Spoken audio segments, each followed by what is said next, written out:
Gloire au Seigneur. Le Seigneur, il parle tantôt d'une manière et tantôt d'une autre.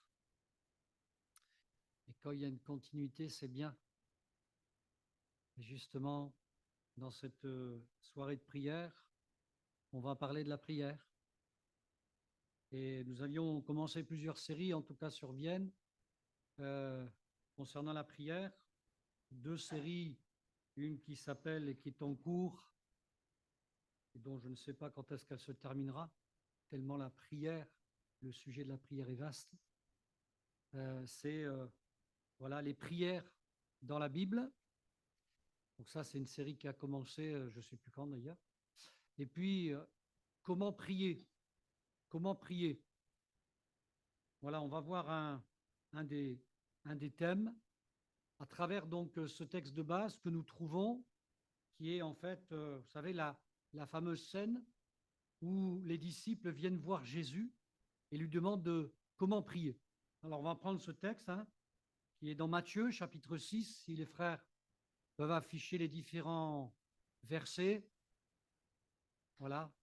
Si les frères, vous voulez aussi afficher les versets que je vous donnerai. Donc là, c'est Matthieu 6, versets 9 à 15. Et on reviendra sur le verset 13. Voici comment vous devez prier. Quelqu'un se posait la question, comme les disciples. Notre Père qui es aux cieux, que ton nom soit sanctifié, que ton règne vienne, que ta volonté soit faite sur la terre comme au ciel. Donne-nous aujourd'hui notre pain quotidien. Pardonne-nous nos offenses, comme nous aussi nous pardonnons à ceux qui nous ont offensés. Ne nous induis pas en tentation, mais délivre-nous du malin. Car c'est à toi qu'appartiennent dans tous les siècles le règne, la puissance et la gloire. Amen. Si vous pardonnez aux hommes leurs offenses, votre Père céleste vous pardonnera aussi, mais si vous ne pardonnez pas aux hommes, votre Père céleste ne vous pardonnera pas non plus vos offenses. Donc on s'arrêtera sur le verset 13. Ne nous induis pas en tentation, mais délivre-nous du malin, pour cette première partie du verset. Dans votre lecture, dans vos études, peut-être vous êtes trouvé dans le cas suivant où vous aviez peut-être une confusion entre ce qu'est la tentation et l'épreuve. Parfois, cela vient du fait des traductions qui peuvent prendre, la tentation pour une épreuve et vice-versa. Mais il est important de comprendre le sens général de ce que Dieu fait, ce que Dieu aussi permet. D'accord? J'aime bien rappeler la chose suivante, c'est que quand Dieu éprouve, ce n'est jamais pour détruire. Quand le diable tente, c'est pour détruire. Voilà, retenons simplement cela. Après, ce n'est que du détail. On va voir ensemble, premièrement, la tentation et l'épreuve. Est-ce que justement, c'est du pareil au même? La tentation est une mise à l'épreuve, on pourrait le dire comme ça, pour employer justement les 2 mots. Elle se présente pour le croyant. Voilà, elle se présente donc pour le croyant lorsqu'il se trouve dans une situation où il entend simultanément 2 appels. L'un qui le pousse à transgresser la volonté de Dieu, l'autre à faire ce qu'il sait être la volonté de Dieu. Dieu, notre Seigneur, nous a parlé du Saint-Esprit, on en a parlé ce soir encore, et je crois qu'il y a ce que l'on appelle le discernement. Le discernement, il y a un discernement naturel qui nous vient de l'expérience de la vie, d'accord? Ça, tout le monde est capable de savoir qu'une chose ou une autre est plus ou moins mauvaise, mais là, je vous parle du discernement spirituel. C'est autre chose encore. Il est adapté aux choses spirituelles. Et c'est justement au contact du Saint-Esprit, c'est quand le Saint-Esprit nous remplit, si nous prenons garde à toujours être remplis de sa présence chaque jour, non pas d'une manière événementielle, alors nous pouvons tout simplement discerner les choses spirituelles par l'Esprit de Dieu, tout simplement. Et donc faire la différence en ce que c'est une tentation et aussi une épreuve. C'est quelque chose bien, que nous pouvons apprendre. Satan et la tentation, sa nature. Il est appelé, dans Matthieu chapitre 4, verset 3 que nous allons lire, il est appelé le tentateur.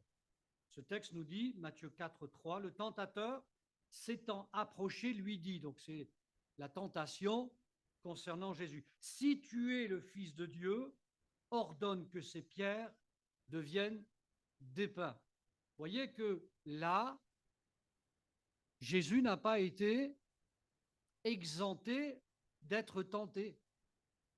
Qui plus est, par l'ennemi, j'allais dire, numéro un de Jésus. Il ne s'est pas gêné pour le faire. Et bien sûr, Jésus le savait, puisque poussé par le Saint-Esprit, pour être amené dans ce désert pendant 40 jours et 40 nuits donc de jeûne et de prière, forcément, eh bien, à la fin de cette période, il va être tenté. Donc, rien de bizarre là-dessus, et rien non plus de bizarre pour nous que d'être à notre tour, si ce n'est déjà fait, je pense que c'est déjà fait, d'être tenté, d'être, on pourrait même le dire ici, éprouvé.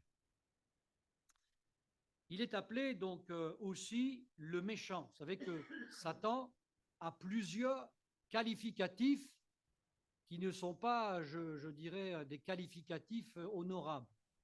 Après qu'il soit appelé, que nous avons vu, le tentateur, il est aussi appelé le méchant. Dans Luc chapitre 22, verset 31, il est dit ceci, Luc 22, 31, le Seigneur dit, Simon, Simon, Satan vous a réclamé pour vous cribler comme le froment.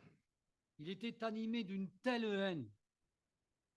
Il voulait gribler. Gribler, ça veut dire ce que ça veut dire. C'est pas...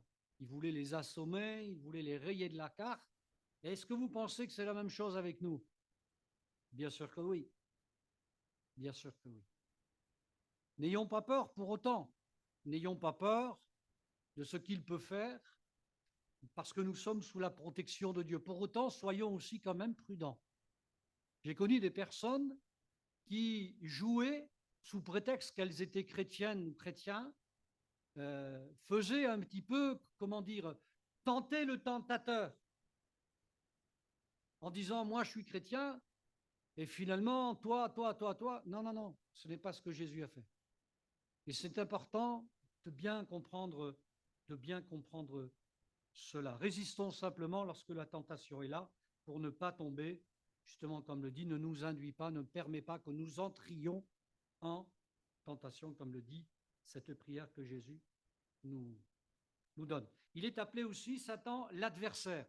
Ça veut bien dire ce que ça veut dire dans 1 Pierre, chapitre 5, verset 8. Il dira justement, d'après ce que je disais à l'instant, soyez sobres. Vous voyez que c'est tout que de faire le fanfaron et de... Voilà, soyez sobres, veillez. Donc là, c'est de la prudence. Soyez sobres, veillez, votre adversaire, le diable, rôde. De toute façon, il n'a que ça à faire. Il rôde. Comme un lion rugissant, cherchant qui il dévorera. Alors, ce n'est pas automatique, c'est ce qu'il cherche, mais nous pouvons lui résister. Et ainsi, ces plans sont déjoués, sont finalement des plans qui n'atteignent pas leur but. Le but de Satan, l'adversaire, c'est de détourner le croyant de Dieu ou de l'obéissance à Dieu. C'est ce qui a été bien fait dans Genèse chapitre 3, on va le lire ensemble. Il a mis les formes, ce serpent il devait être très, très beau, et en plus il parlait. Il était ventriloque. Genèse 3, 1, 6 dit ceci, le serpent était le plus rusé de tous les animaux des champs. C'est dit, c'est pas pour rien qu'il l'a choisi, que l'Éternel Dieu avait fait. Il dit à la femme, Dieu a-t-il réellement dit, vous ne mangerez pas de tous les arbres du jardin? La femme répondit au serpent, Nous mangeons du fruit des arbres du jardin, mais quant à l'arbre, quant au fruit de l'arbre qui est au milieu du jardin, Dieu a dit, vous n'en mangerez point et vous n'y toucherez point, de peur que vous ne mouriez. Alors le serpent, il y a toujours un alors avec lui. Si ça ne marche pas, les premières paroles, il y a une deuxième vague qui arrive. Alors le serpent dit à la femme, vous ne mourrez point. On pourrait mettre les intonations. On n'y était pas, mais. Alors le serpent dit à la femme, donc vous ne mourrez point, mais Dieu sait, il se met à la place de Dieu, il parle pour Dieu, mais Dieu sait que le jour où vous en mangerez, vos yeux s'ouvriront et que vous serez comme des dieux, connaissant le bien et le mal. La femme vit que l'arbre était bon, ça y est, ça a pris. Elle tombe en tentation. C'est bon à manger, agréable à la vue. Ce sont les sens qui sont visés, les sens naturels, les yeux, la vue, et puis après le goût, qu'il était précieux pour ouvrir l'intelligence. Et elle prit de son fruit, elle en mangea, et elle en donna aussi à son mari, qui était auprès d'elle, et il en mangea. Déjà, le mari, à cette époque, il était faible.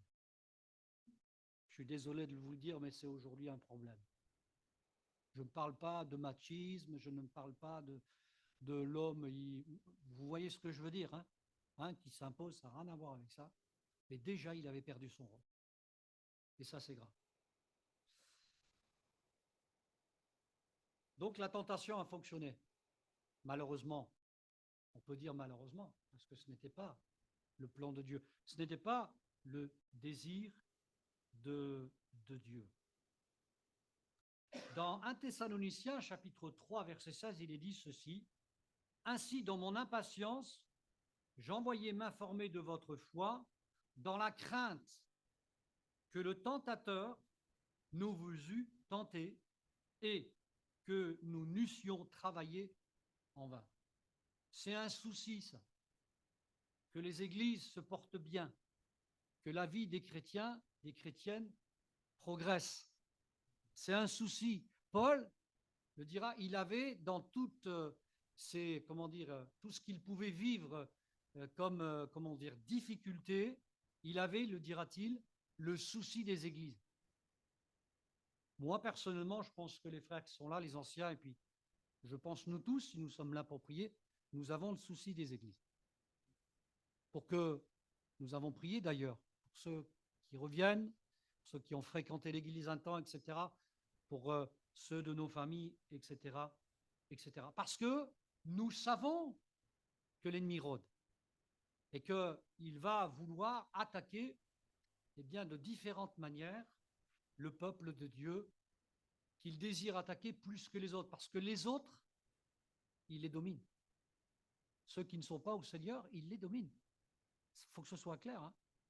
Ils lui appartiennent.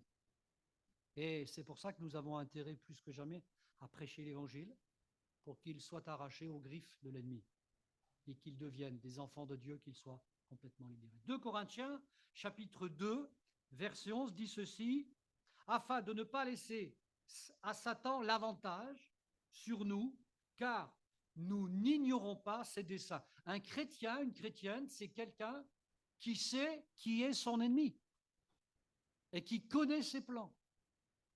Il ne faut pas non plus être, très futé pour savoir quelles sont ses intentions, son but.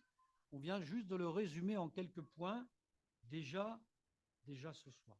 Alors on va simplement, puisqu'on est dans cette thématique, voir les moyens que Satan utilise.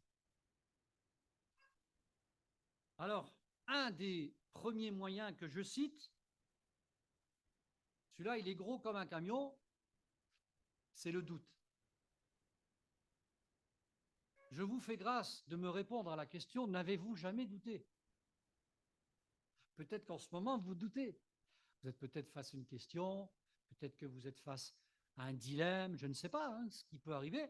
Les chrétiens vivent cela, à moins que vous êtes de ces chrétiens-là qui ont toutes les réponses à toutes les questions. Si c'est ça, j'aimerais bien vous rencontrer personnellement.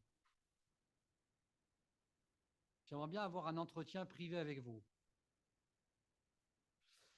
Dans les Actes des Apôtres, au chapitre 5 et au verset 3, il est dit ceci.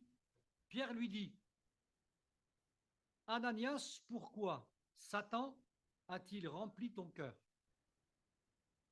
au point que tu mentes au Saint-Esprit et que tu aies retenu une partie du prix du champ?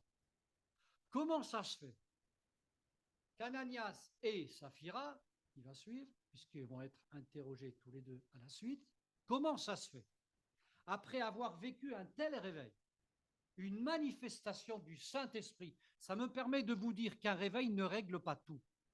Un réveil provoque des conversions, provoque des baptêmes du Saint-Esprit, enfin tout ce que Dieu fait, mais ensuite il faut y demeurer là-dedans.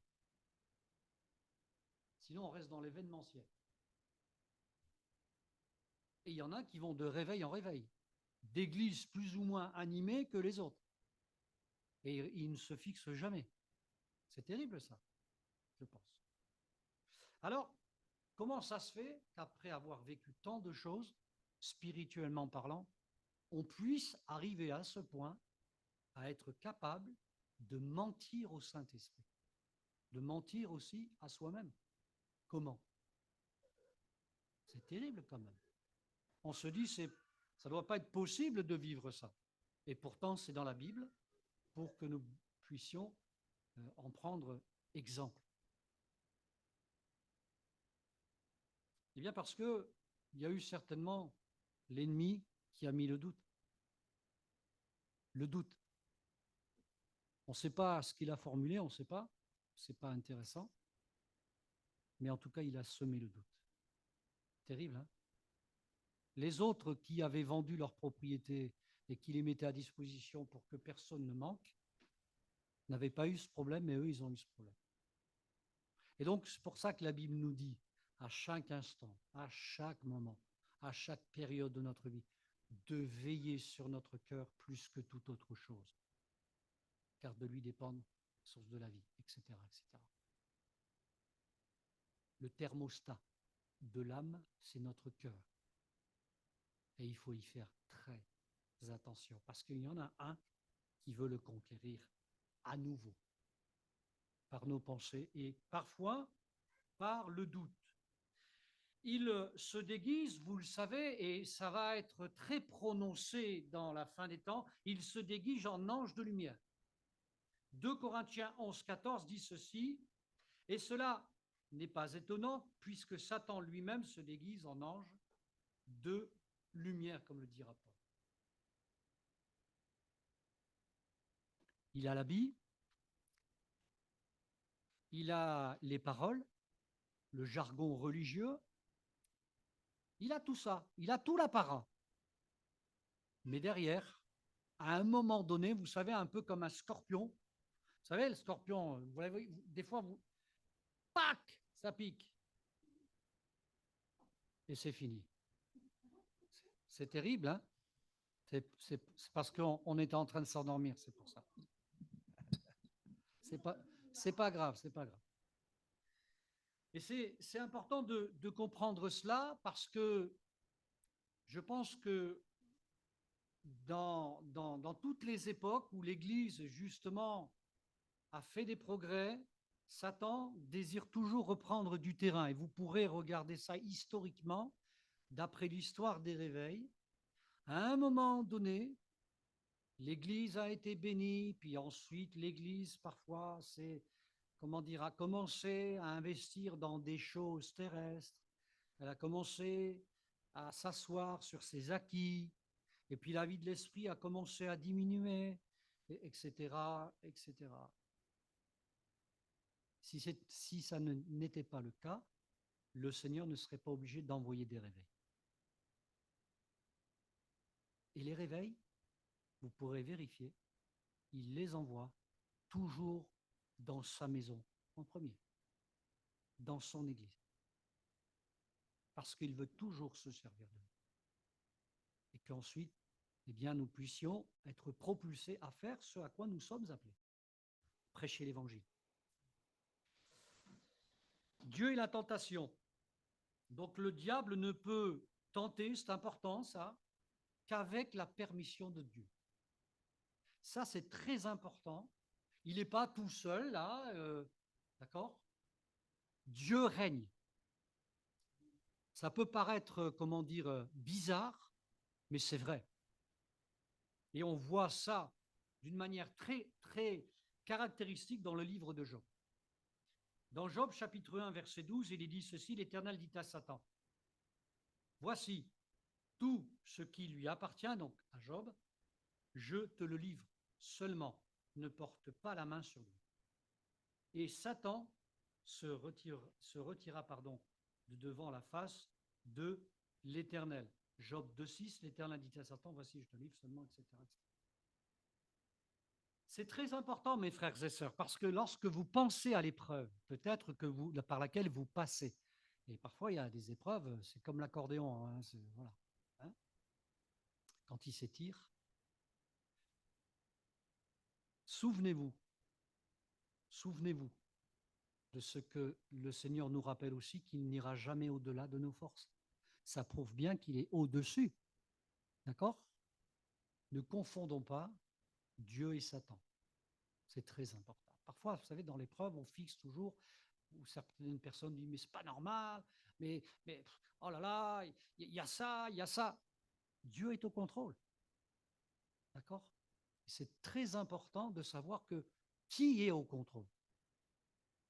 Et ce que Dieu, parfois même de terrible, il le permet, mais il veut utiliser parfois des circonstances qui semblent, comment dire, hors de contrôle pour changer une personne, pour se glorifier dans un corps, et que sais-je encore, ce que Dieu nous rappelle dans sa parole et par nos expériences personnelles.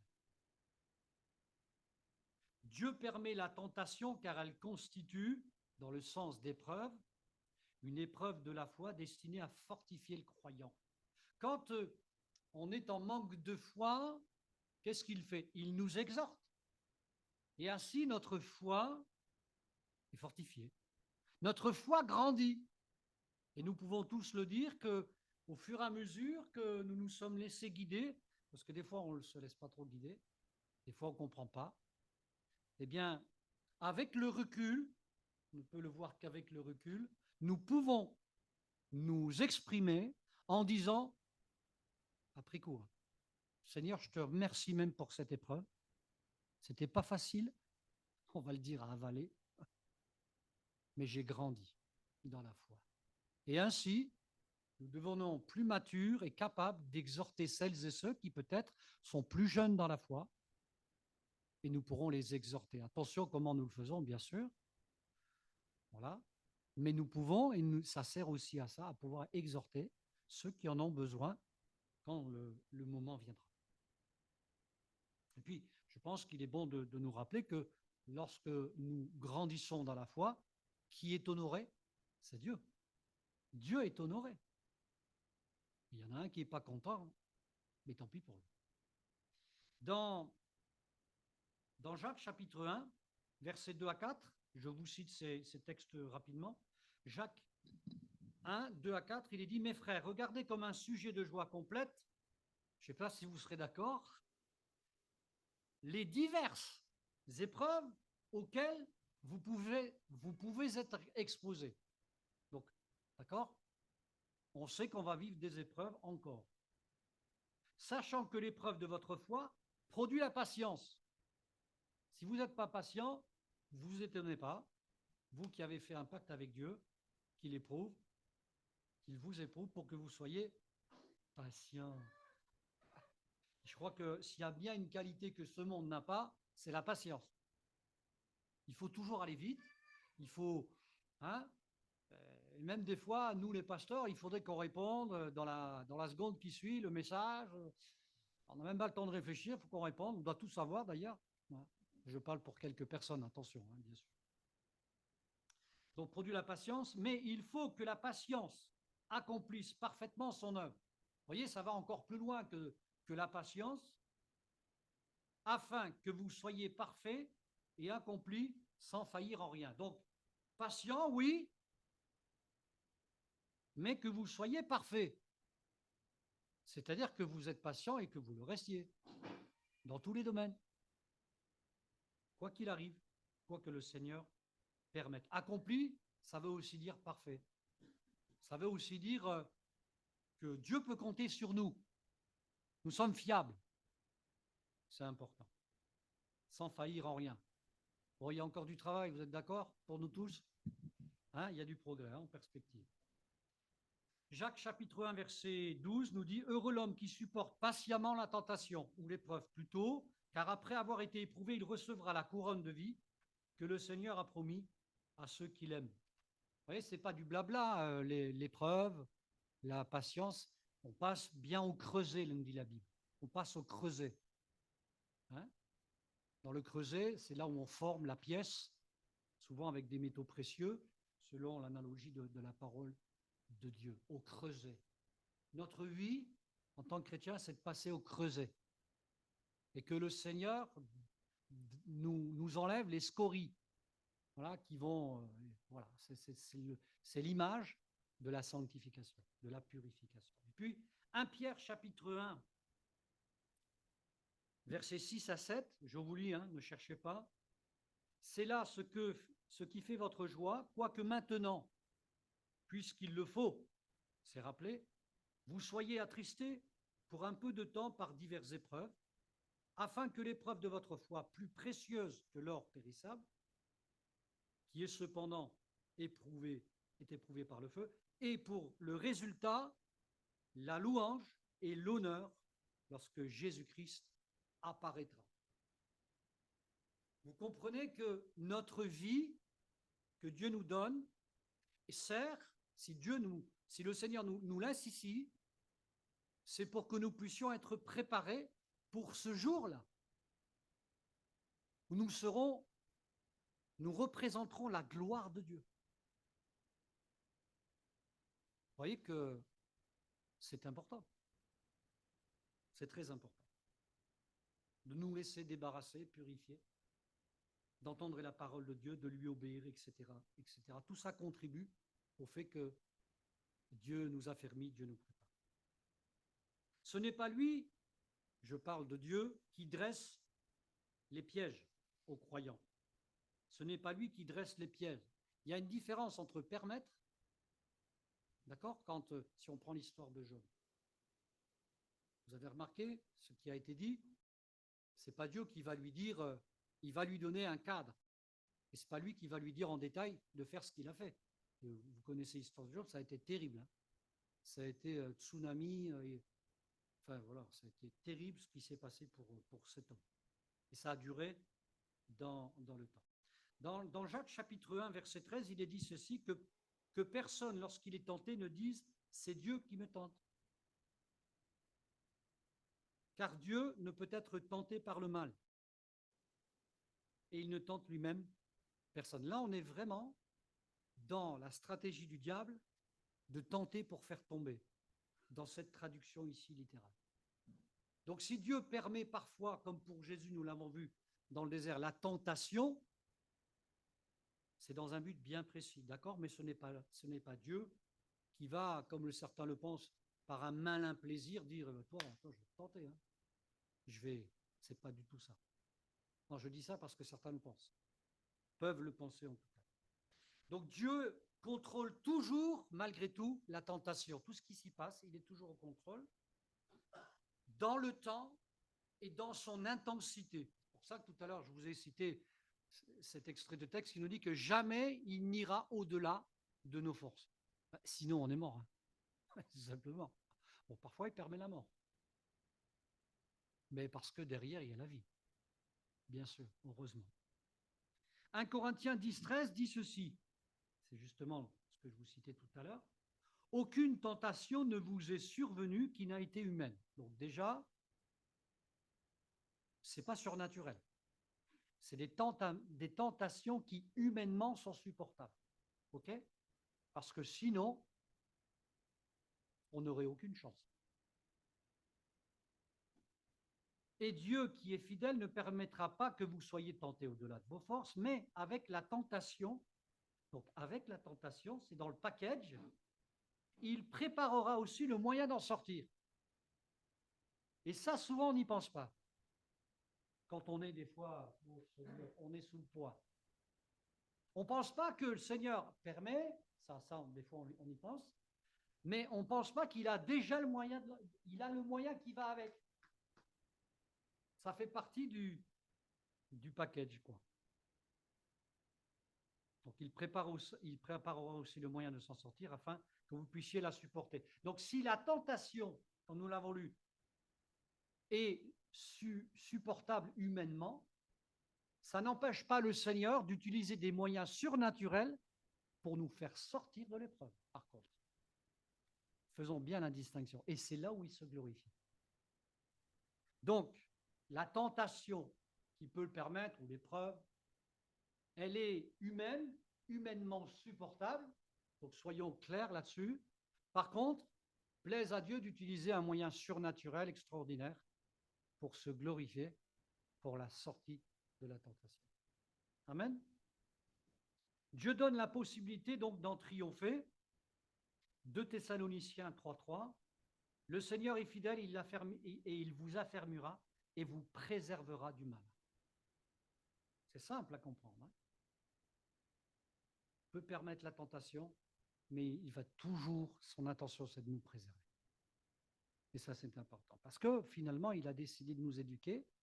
C'est ce à quoi... Vous vous souvenez de votre déclaration publique à votre baptême?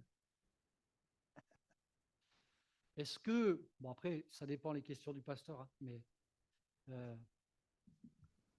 si le pasteur vous a dit ceci, que vous puissiez le répéter en tout cas, parce que des fois, il y a des timides. Seigneur, je te suivrai toute ma vie. C'est des fois dans le témoignage. Hein. Vous savez, pour Dieu, ça a une sacrée portée. Hein. Donc lui, en fait, depuis ce jour, il vous préserve. Il vous préserve, parce qu'il est fidèle à sa parole. Et nous aussi, nous devons lui être fidèles. Donc Dieu n'enlève donc pas la tentation ou l'épreuve, mais il aide à ne pas faillir, à ne pas tomber. Jean 17,15. Je te prie, c'est Jésus qui parle, qui prie, je ne te prie pas de les ôter du monde, je crois que quelqu'un l'a dit dans une prière, mais de les préserver du mal. Donc n'allons pas, comme certains l'ont fait, dans des lieux reculés, hautement inaccessibles, dans le but de soi-disant prier toute la journée. Ça, on peut le faire chez nous. Nous sommes dans le monde pour influencer le monde. C'est notre rôle. 2 Pierre 2,9 nous dit: le Seigneur sait délivrer de l'épreuve les hommes pieux. Les hommes pieux, c'est quoi? Ce n'est pas ceux qui mettent des pieux. C'est des hommes fidèles. D'accord? Des hommes qui sont sérieux. Les hommes et les femmes, bien sûr. Et réserver les injustes pour être punis au jour du jugement. Et puis, j'accélère un peu là, parce que sinon ça va faire long. L'homme et la tentation, toute tentation n'est pas systématiquement de Satan. J'aimerais quand même le dire ça. Toute tentation n'a pas pour origine systématique Satan. L'homme en est aussi responsable par les mauvais désirs qu'il porte en lui, qui l'appâtent, le séduisent et l'entraînent. Ça, c'est explicitement dit dans Jacques chapitre 1, verset 14. Mais chacun est tenté quand il est attiré et amorcé par sa propre convoitise. C'est pour ça que quand on fait des instructions au baptême, il y a tout un tas d'enseignements et on prend parfois des exemples. Si vous dites à un ancien alcoolique, même délivré de l'alcool, miraculeusement, maintenant tu peux y aller, fréquente les bars comme avant, vas-y, t'es délivré. Ben ça, ce n'est pas un conseil. Hein. Sous prétexte, non, je vous dis ça parce que je l'ai entendu. Moi, je vais évangéliser les bars à d'autres. À d'autres. Ça, c'est vraiment jouer avec le feu. Ça ne veut pas dire que, attention, parce qu'il y a aussi l'autre pan de certaines religions qui disent n'allez pas dans les bars. Vous pouvez aller dans un bar et boire un café. Hein. C'est tout ce qui devient une habitude qui est dangereuse. De fréquenter des lieux, des habitudes, etc. C'est important. OK? Le chrétien, il sait, il connaît son ennemi, il sait de quoi il est capable, Mais le chrétien se connaît aussi lui-même. Il connaît ses faiblesses et ses forces du moment, et il prie justement pour que Dieu l'aide, etc., etc. Voilà, j'aurais pu voir plusieurs types de convoitises, mais je vais passer. Simplement, rapidement, quelques textes pour parler de la victoire dans la tentation. 1 Jean 1,9. Ce texte, mes frères et sœurs, il est tellement peu appliqué dans l'Église. Si nous confessons nos péchés, il est fidèle et juste pour nous les pardonner et pour nous purifier de toute iniquité. Souvent, on se dit que ça va passer avec le temps, une mauvaise habitude, etc., etc. Bien sûr, d'abord, il faut confesser au Seigneur. Mais si ça perdure, il faut demander de l'aide. Peut-être que le Seigneur, il veut que tu demandes de l'aide. C'est une preuve d'humilité. Voilà. Et il y a même des textes qui nous disent qu'ils confessaient les péchés les uns aux autres. Alors attention, c'est dans des cas particuliers. Je pense poussés par le Saint-Esprit, justement.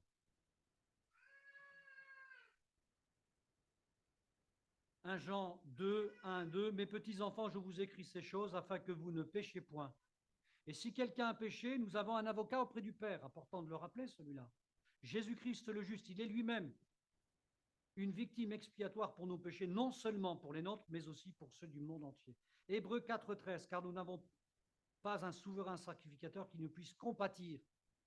Là, il est question de compatir, de comprendre à nos faiblesses. Au contraire, il a été tenté, comme nous, en toutes choses, sans commettre de péché. Mon frère, ma soeur, si tu as péché, si tu es dans un cas de péché, souviens-toi de ce texte. Il est compatissant, il peut comprendre. Parfois, on a peur de nos faiblesses. Alors, parce qu'on est faible, alors on se dit, on ne va jamais s'en sortir. Mais vous ne pensez pas que le Seigneur le sait, que vous êtes faible? Peut-être en ce moment, je ne sais pas. C'est écrit. Et la tentation du diable serait laquelle? Surtout que nous ne prions pas, que nous ne demandions pas de l'aide, et comme certains le font pendant des années, parfois ne prennent même plus l'incense de scène. Et là, il gagne. Et je crois que c'est important vraiment de faire cela. De croire qu'il est toujours possible, si nous sommes sincères, d'être pardonnés. Et puis, il y a plein de textes, bien sûr, concernant ce point-là. Je termine avec un seul texte, Matthieu 26, 41, pour finir. Veillez et priez afin que vous ne tombiez pas dans la tentation. L'esprit est bien disposé, mais la chair est faible. Ça s'appelle la prière de la prévention. Ça nous prévient des dangers. Ça nous évite les dangers. Si certains considèrent la Bible comme un livre pesant de « tu ne feras pas ceci, tu ne feras pas cela », je crois que la Bible est un livre d'amour qui veut nous préserver du mal et continuer et permettre que cette communion qui nous a été permise en Jésus-Christ, elle perdure et ce pour l'éternité. Seigneur, on veut te bénir et te remercier pour ces moments. Merci pour ta parole qui est riche, pour ta parole qui est édifiante. Je prie pour que nous puissions, Seigneur, la retenir dans nos cœurs. Rappelle-nous ta parole, Seigneur, afin, Seigneur, que nous ne tombions pas les uns et les autres en tentation sous quelle forme que ce soit. Donne-nous ce discernement, s'il te plaît, au nom de Jésus. Nous en avons besoin dans ce monde, Seigneur Jésus. Sois béni et sois honoré, Seigneur, pour tout ce que tu nous donnes en abondance. Amen. Je vais faire quelques annonces.